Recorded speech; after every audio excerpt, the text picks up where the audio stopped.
አሐዱ አምላክ አሜን። አቤቱ ገናናው ንጉሥ ታላቅ ጌታ የአባቶቻችን የቅዱሳኑ የመናንያኑ የደናግልና የፍጹማኑ አምላክ የሁላችንም አምላክ እግዚአብሔር ሆይ ስለረዳህን ስለጠበቅከን ከታናሽነታችን ወራት ጀምረ በብዙ በረከት እየመላ በምሕረትህ ባለጸጋ ስለሆንክ ብቻ በእድሜያችን ዘመን ሁሉ ዘርዝረን ከማንጨርሰው ከዚያ ከታላቁ ፍቅር የተነሳ ይህንን የብርሃን ቀን ልናይ ወደህ ፈቅደህልናልና እናመሰግንሃለን።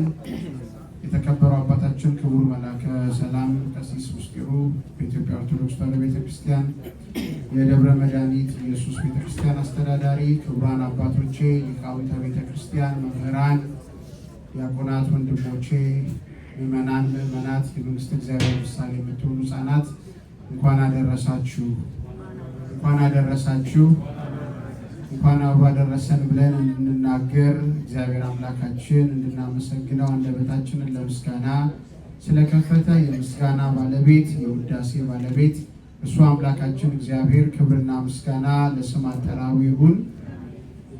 በድጋሚ እንኳን አደረሳችሁ። በእውነት ታላቅ ቀን ነው። እግዚአብሔር አምላክ ወዶና ፈቅዶ ብዙዎች ሊያዩዋት ይናፍቋት የነበረችው የነቢያቱ ትንቢት የአበው ልመና የአዳም ቃል ኪዳን የተፈጸመበት የሰው ልጅ በመለኮታዊ ትከሻ ወደ ሰማይ ከፍ ለማለቱ የመጀመሪያውን የሰው ልጆች የድህነት መንገድ የተከፈተበት ታላቁን የልደት በዓልን ነው የምናከብረው። እግዚአብሔር ልጆች ሁላችሁም እንደምታውቁት ይህ ወቅት የበዓላት ወቅት ነው። ቅድስት ቤተክርስቲያናችን ጌታችን መድኃኒታችን ኢየሱስ ክርስቶስ ተወለደ ብላ የልደት ቀኑን ካወጀችበት ከዚህ ሌሊት ጀምሮ ያለው ጊዜ የመገለጥ ጊዜ ነው። ብዙ ምስጢራት የሚገለጡበት ከምንም በላይ ደግሞ የማይታየው ረቂቅ የነበረው አምላክ በሰው ስጋ ከመቤታችን ከቅድስት ድንግል ማርያም በነሳው ስጋ እኛን መስሎ እኛን አህሎ የወደቀውን የሰው ስጋ በመለኮታዊ ትከሻ ከፍ አድርጎ የወደቀው አዳምን ከፍ አድርጎ ወደ ሰማያት የመለሰበትን ያዳነበትን ቃል ኪዳኑን የፈጸመበትን ዘመን በክብር የምናከብርበት ዘመን ነውና ይህንን ቀን ለማየት ያበቃን እግዚአብሔር አምላካችን ስሙ የተመሰገነ ይሁን። የማቴዎስ ወንጌል ምዕራፍ 2 ከቁጥር 11 ሕፃኑን የማቴዎስ ወንጌል ምዕራፍ 2 ከቁጥር 11 ላይ ባለው ኃይለ ቃል ተነስተን ጥቂት ደቂቃዎች የእግዚአብሔርን ቃል እንነጋገርና ወደ ስርዓተ ቅዳሴው ወደ ፍቅር ስርዓት እናልፋለን ማለት ነው። እግዚአብሔር አምላክ ስሙ የተመሰገነ ይሁን። ሕፃኑን ከእናቱ ከማርያም ጋር አዩት። የማቴዎስ ወንጌል ምዕራፍ 2 ከቁጥር 11 ሕፃኑን ከእናቱ ከማርያም ጋር አዩት።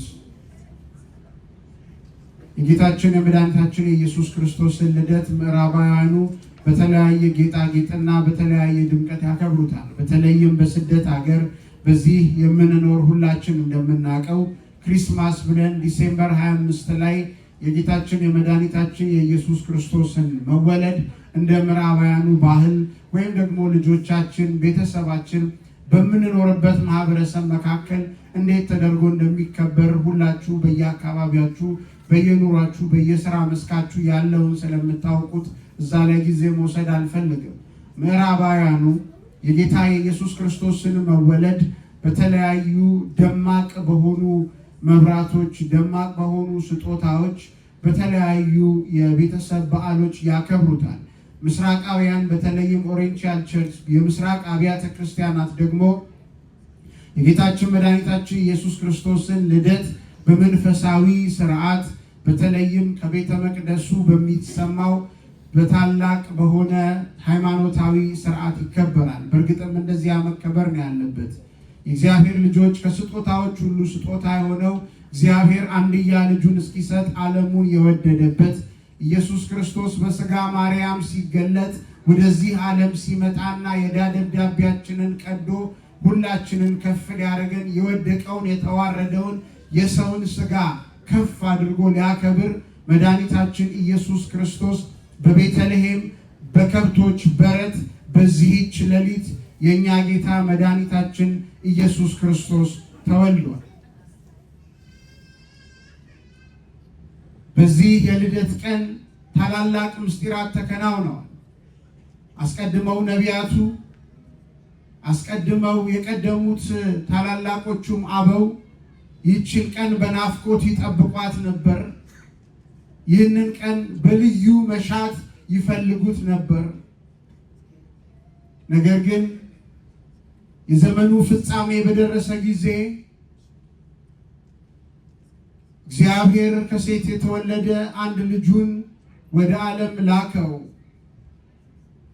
የጌታችን የመድኃኒታችን የኢየሱስ ክርስቶስ መወለድ በብዙ ምስጢር፣ በብዙ ትንቢት፣ በብዙ ናፍቆት ቢጠበቅም አመጣጡ ግን ብዙዎች እንደጠበቁት ሳይሆን በታላቅ ትህትና፣ በታላቅ ፍቅር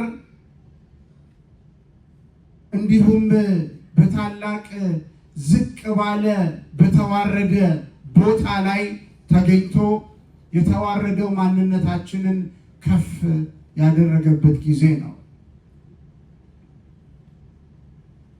ጌታ በተወለደባት በዚያች ሌሊት የነበረውን ነገር በዓይነ ሕሊናችን እስኪ መለስ ብለን እናስታውስ። እግዚአብሔር ልጆች ዛሬ ሁላችን እንደምናደርገው በሥጋ ፈቃድ ያይደለ ደግሞም በዓሉን ስናከብር ሁልጊዜ ዓመት ቆጥሮ ስለሚመጣ ነጭ ለብሰን ከቤተሰቦቻችን ጋር ተሰብስበን በቤት ውስጥ ያዘጋጀነውን ማዕድ እየተቃመስን ከሩቅና ከቅርብ ያሉ ዘመዶቻችን ቤተሰቦቻችንን ሰብስበን እየበላን እየጠጣንና እየተደሰትን እንደምናከብረው እንዲያ ባለ ሁኔታ ብቻ አይደለም። ያ በዓሉን የምናስብበት መንገድ ነው። ስጦታ በመሰጣጠት በምስጋና የምናከብረው በዓል ታላቁ ስጦታ ለሰው ልጅ የተሰጠው እርሱ መድኃኒታችን ኢየሱስ ክርስቶስ ነው። ይህ ቀን ተለያይተው የነበሩት ሰውና መላእክት በአንድነት የዘመሩበት ቀን ነው። ቤተልሔም ሰማይ የመሰለችበት፣ ሰማይ ላይ ፀሐይ እንዲወጣ ቤተልሔም ሰማይ ሆና የጽድቅ ፀሐይ ኢየሱስ ክርስቶስ በቤተልሔም የተወለደበት ቀን ነው። ሰማይ ላይ ከዋክብት እንዲታዩ ኮከብ እነዚያ ከሩቅ ምስራቅ ከሳባ ከአረብ ከተርሴስ የመጡ 2 ዓመት ሙሉ የተጓዙ ነገስታት ለጌታችን ለመድኃኒታችን ለኢየሱስ ክርስቶስ ስጦታን ይዘው የመጡበት የተገኙበት ጦር ሰብቀው ዘገር ነቅንቀው የቆመውን ቁረጥ የተጋደመውን ፍለጥ ብለው ሊያዙ የሚችሉ ነገስታት የነገስታት ሁሉ ክብራቸው የክብር አክሊላቸው የነገስታት ሁሉ ዘውዳቸው የነገስታቱ ንጉሥ ኢየሱስ ክርስቶስ በዚህች ዕለት ሲወለድ ዜናውን ሰምተው ክብራቸውን ትተው ከዙፋናቸው ወርደው 2 ዓመት የሚፈጀውን መንገድ ጉዞ የጀመሩበት ቀን ነው። ከዚህ ቀደም በብሉይ ኪዳን የሰው ልጅ መላእክትን ባየ ጊዜ ይፈራ ነበር። መላእክትን በተመለከተ ጊዜ ይደነግጥ ነበር። መላእክት መምጣታቸውን አይተው የወደቁ ሰዎችን በመጽሐፍ ቅዱስ እናያለን። ምክንያቱም መላእክት ከሰማይ ወደ ሰው ሲመጡ የሰላም ዜና ይዘው አይመጡም ነበር። በቀደመው በኦሪት ዘመን ቅዱሳን መላእክት ለግሳጼ ለመቅሰፍት መጥተው በሰው ልጆች መሃል ይታዩ ነበር። ዛሬ ያ ተለውጦ ሰማይና ምድርን ያጋጠመ አንድ ታላቅ ክስተት ቤተልሔም ላይ ተከሰተ። ቅዱሳን መላእክት እንደ ከዚህ ቀደሙ ለመዓት ለቁጣ ሳይሆን ለምስጋና ቤተልሔም የተገኙበት፣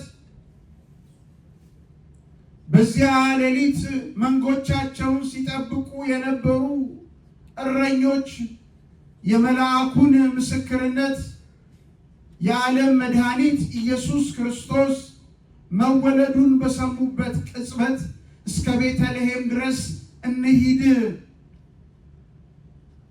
እግዚአብሔርም የገለጠልንን ይህንን ምስጢር እንመልከት ብለው ተሰብስበው የመጡበት ጊዜ ነው። በአንጻሩ የክርስቶስን መወለድ ሰምተው አይቴ ሃሎ ንጉሠ እስራኤል ዘተወልደ፣ የእስራኤል ንጉሳቸው የአይሁድ ንጉሳቸው ወዴት ነው? ወዴት አለ? የተወለደው ንጉሥ ወዴት ነው? እያሉ የተወለደውን ንጉሥ ፍለጋ የጥበብ ሰዎች የመጡበት ጊዜ ነው። የክርስቶስን መወለድ ዜና ሲሰማ በወቅቱ የነበረው ታላቁ ሄሮድስ በድንጋጤ እንዴት ንጉሥ ተወለደ? ምን አይነት ቃል ነው ብሎ የመረመረበት ጊዜ ነው። ሊቃውንት አባቶቻችን ሲናገሩ 3 አይነት ልደት አለ ይላሉ።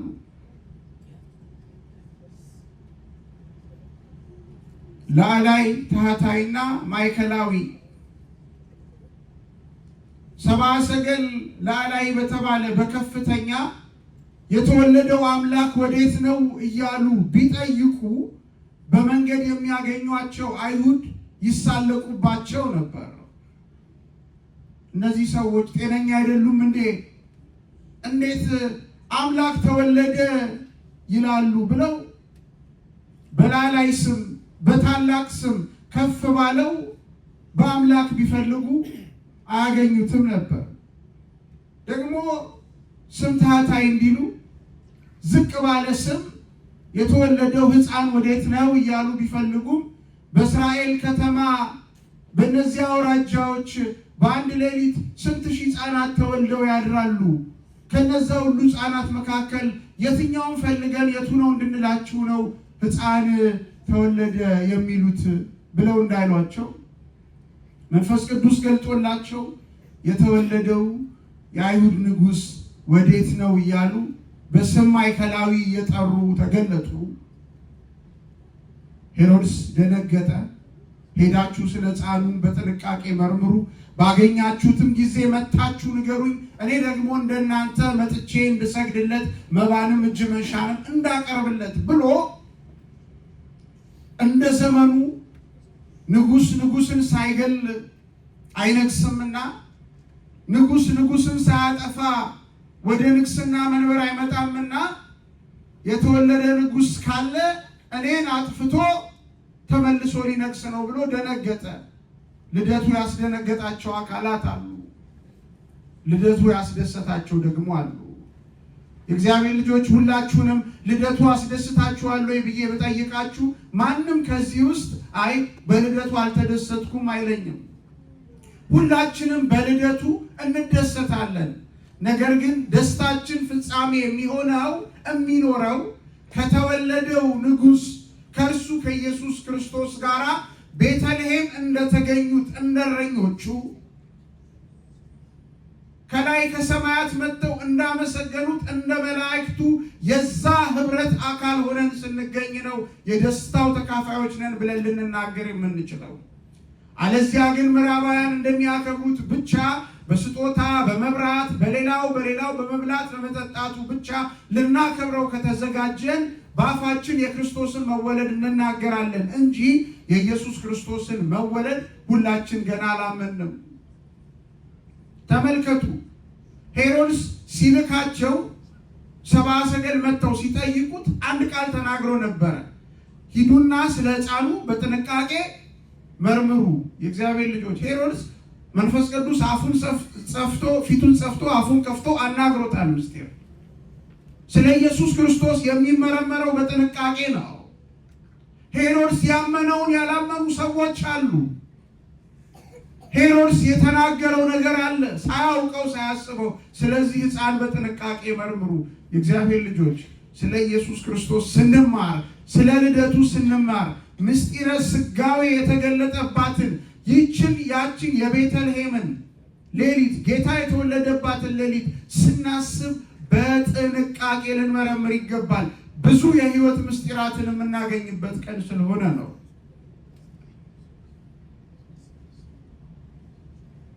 ሰውና መላእክት እረኞች ከመላእክት ጋር ሲያመሰግኑ ዲያብሎስ እንዲሁም ሄሮድስ በኢየሱስ ክርስቶስ መወለድ ተናደዋል። በኢየሱስ ክርስቶስም መወለድ መምጣት ከፍቷቸዋል። ሄሮድስ ሕፃኑና እናቱን ለመግደል ምክንያት ያስብ ነበረ። ሰብአ ሰገል ደግሞ መጥተው ክብር አቅርቧል። ተመልከቱ፣ እነዚያ ነገስታት ሄሮድስ ንጉስ ነው። ወደ ንጉሱ ቤት ሲገቡ ስጦታ አቅርበዋል። ለሄሮድስ አቅርበውለታል? አላቀረቡለትም አይደለም። ወደ ጌታ ከመጡ በኋላ ግን በኢየሩሳሌም ካገኙት በኋላ ግን ሳጥናች ወድቀው ሰግደው አስቀድመው ራሳቸውን ሰጥተው በኋላ ላይ ደግሞ ያመጡትን ስለ ከበረ ክህነቱ ዕጣኑን፣ ስለ መራራ ሞቱ ከርቤውን፣ ስለ ንግስናው ደግሞ ወርቁን አውጥተው ሰግደው መባውን ስጦታውን ሰጥተው አመስግነው ተመልሰዋል። እኛ ነገስታት እንባላለን፣ የነገስታት ንጉሥ አንተ ነህ ሲሉ፣ እኛ ክቡራን እንባላለን፣ የዘውዳችን የክብራችን ክብር ግን አንተ ነህ ብሎ ነገስታት ሁሉ ሰግደውለታል። የሳባ የአረብ የተርሴስ ነገስታት አምሃን ያመጣሉ፣ እጅ መንሻን ያመጣሉ፣ የምድር ነገስታት ሁሉ ይሰግዱለታል ብሎ አስቀድሞ ነቢዩ ዳዊት እንደተናገረ ሁሉ እየመጡ ሰግደውለታል። የእግዚአብሔር ልጆች ጊዜ ቢኖረን በረጅሙ ይህንን ቃል እያነሳን እናየው ነበር። አንድ ነገር አስበን ግን ትምህርታችንን እንቋጭ። በርዕስነት ያየነው ቃል ነው። በመጡም ጊዜ ሕፃኑን ከእናቱ ከማርያም ጋር አገኙት። ሰብአ ሰገል ተጉዘው ሰምተው ፈልገው በመጡ ጊዜ ሕፃኑን ከእናቱ ከማርያም ጋር አግኝተውታል። ጌታችን መድኃኒታችን ኢየሱስ ክርስቶስን ለመፈለግ የሚነሳ ልብ ከእናቱ ከማርያም ጋር ነው የሚያገኘው። ያለ እናቱ ክርስቶስ፣ ያለ ክርስቶስ ክርስትና የለንም። ክርስቶስ የተባለ የሥጋዌ ስሙ ነው። ክርስቶስ የሥጋዌ ስሙ የተገለጠበት ስሙ ነው። ክርስቶስ ብለን ከተናገርን እናቱን ነው። ቤተልሔም ስንሄድ አስቀድመው የደረሱት ከሩቅ ምስራቅ መጥተው የሰገዱት ነገስታት ያገኙት ሕፃኑን ከእናቱ ከማርያም ጋር ነው። እግዚአብሔር ልጆች ዓለም እንደምትነግረን አንዱን ትተን አንዱን አንስተን ሌላውን ደግሞ በማይገባ አረዳድ ተረድተን ከእግዚአብሔር ፍቅር እንዳንጎል ሁልጊዜም ሄሮድስ መንፈስ ቅዱስ ፊቱን ጸፍቶ አፉን ከፍቶ አናግሮት ስለ ሕፃኑ በጥንቃቄ መርምሩ እንዳላቸው፣ ስለዚህ ስለተወለደ ሕፃን በጥንቃቄ ልንመረምር ይገባል። የተወለደው የአይሁድ ንጉሥ ወዴት ነው ብለው ፈልገውታል። በእውነት በቤተልሔም የተወለደው ኢየሱስ ክርስቶስ ዛሬ በእኛ ልብ ውስጥ አለ ወይ? ወዴት ነው ያለው ኢየሱስ ክርስቶስ? ኢየሱስ ክርስቶስ ዛሬ በእኔና በእናንተ ልብ ውስጥ አለ ወይ? ሁላችንንም ይህን ጥያቄ እየጠየቅን እንድንሄድ እፈልጋለሁ። ግዴላችሁም በዓሉ ሁልጊዜም ይከበራል። ብናከብረውም ባናከብረውም 365 ቀን ዑደቱን ጨርሶ ቀናትን ተክተው ዞሮ ቀኑ ሲመጣ መከበሩ አይቀርም። አምና እንዴት ባለ ሁኔታ ነው ያከበርነው? እንዴት ባለ ነገር ውስጥ ነው ያለፍነው? ዘንድሮስ እንዴት ነን? በሕይወታችን ውስጥ ያለውስ መለወጥ ምንድን ነው? ቤተልሔም እነዚያ እረኞች ከመላእክት ጋር ተባብረው የዘመሩለት ጌታ ዛሬ እነዚህ ሁለት አካላት ተስማምተው የዘመሩለት ጌታ በውስጣችን ያሉት ሁለት ፈቃዳት የነፍስና የሥጋ ፈቃዳት ታርቀውልን እኛስ በዛ ምስጋና ውስጥ ዛሬ በውስጣችን አለ ወይ?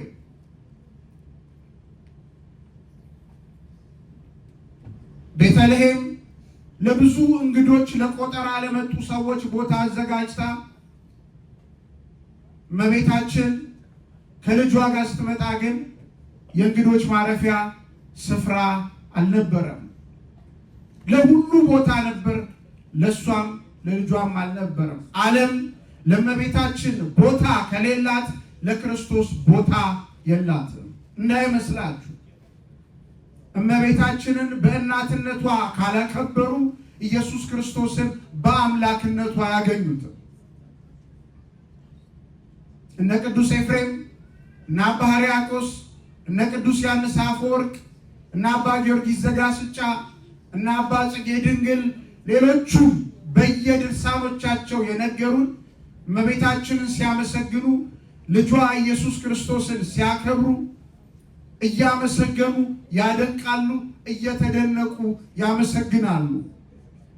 ኦዝ መንክር ልደተ አምላክ እማርያም ቅድስት ድንግል አግመረቶ ለቃል ይቀደሞ ዘር ለልደቱ ወይ አማሰነ ድንግልናሃ።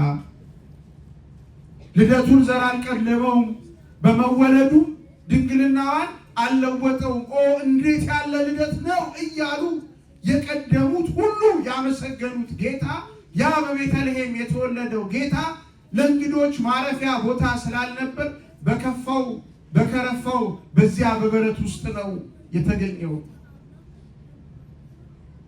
በበረት ውስጥ በጎች እንዲወለዱ የዓለምን ኃጢአት የሚያስተሰርየው በግ ኢየሱስ ክርስቶስ በበረት ተወልዷል።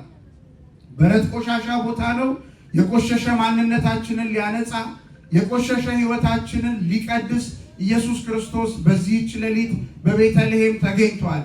ዝቅ ባለው ስፍራ ከጽርሐ አርያም ወደ ማፀነ ማርያም መጥቶ ከመንበረ ጸባዖት ወደ ከብቶች በረት ዝቅ ብሎ በትህትና የተዋረደውን የሰውን ሥጋ ኢየሱስ ክርስቶስ በልደቱ ከፍ አድርጎታል።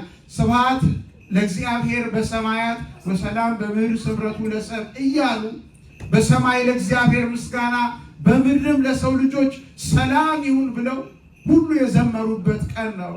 የምስጋና ቀን ነው። የእግዚአብሔር ልጆች በዚህ የምስጋና ቀን ማንም የሚያዝን እንዳይኖር፣ በዚህ የፍቅር ቀን ማንም ከወንድሙ ጋር ተጣልቶ በተለያየ ቂም ውስጥ ሆኖ እንዳያከብር፣ በዚህ የምስጋና ቀን ማንም ተከፍቶ እያለቀሰ እያዘነ ወደ ቤቱ እንዳይሄድ በቤተልሔም የተወለደው የአይሁድ ንጉሥ የኛ ንጉሥ የኛ መድኃኒት ኢየሱስ ክርስቶስ ሕይወታችንን የቆሸሸው ማንነታችንን አጽድቶ እንደ ንጹሕ ብር እንደ ጻዕዳ አድርጎ የቀደሰ ጌታ ዛሬ በዚያች ሌሊት ቅዱስ ኤፍሬም እንደተናገረው ጌታ በተወለደባት በዚያች በድንቅ ሌሊት መገኘት ምን ያህል ይደንቅ፣ በዚያ ቦታ ብገኝና ባየው እያለ እንደተመኘው የእግዚአብሔር ልጆች ያየነውን ልደት ያገኘነውን ሰላም እንዳናጣው እግዚአብሔር ይጠብቀን። ሁሉ መጥተው ሕፃኑን ከእናቱ ከማርያም ጋር አግኝተውታል። የእግዚአብሔር ልጆች በልባችን ኢየሱስ ክርስቶስ ከእናቱ ከማርያም ጋር አለ። በልባችን የተወለደው ንጉሥ ኢየሱስ ክርስቶስ አለ። እኛ ልጆቹ ነን፣ እርሱ አምላካችን ነው። የእግዚአብሔር እድል ፈንታው ሕዝቡ ነው እንዲል መጽሐፍ፣ እኛ የእርሱ እድል ፈንታዎች ነን። አድኖናል፣ አንስቶናል።